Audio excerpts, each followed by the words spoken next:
ಪ್ರಕಾರ ಜನವರಿ 12, 1863ರಲ್ಲಿ ಅವರು ಜನ್ಮ ತಾಳಿದ್ರಿಂದ ಆ ದಿನವನ್ನು ನಾವು ರಾಷ್ಟ್ರೀಯ ಯುವ ದಿನಾಚರಣೆಯಾಗಿ ಆಚರಿಸ್ತಾ ಇದ್ದೀವಿ.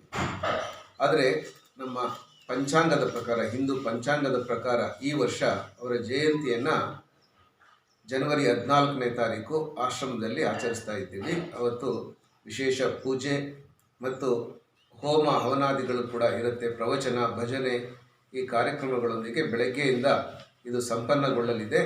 ಮತ್ತು ಮಧ್ಯಾಹ್ನದ ಭೋಜನ ಪ್ರಸಾದವನ್ನು ಕೂಡ ಆಶ್ರಮದಲ್ಲಿ ಬಂದ ಭಕ್ತಾದಿಗಳಿಗೆ ಎಲ್ಲರೂ ಕೂಡ ವ್ಯವಸ್ಥೆ ಮಾಡಿದ್ದೀವಿ. ಹಾಗಾಗಿ ಹೆಚ್ಚು ವಿವೇಕಾನಂದರ ಭಕ್ತರು, ಅನುಯಾಯಿಗಳು ಈ ಕಾರ್ಯಕ್ರಮದಲ್ಲಿ ಕೂಡ ಭಾಗವಹಿಸಿ ಈ ಕಾರ್ಯಕ್ರಮವನ್ನು ಯಶಸ್ವಿಯಾಗಿ ಮಾಡಬೇಕು ಅಂತ ಈ ಸಂದರ್ಭದಲ್ಲಿ ಕೇಳ್ಕೊಳ್ತೇವೆ.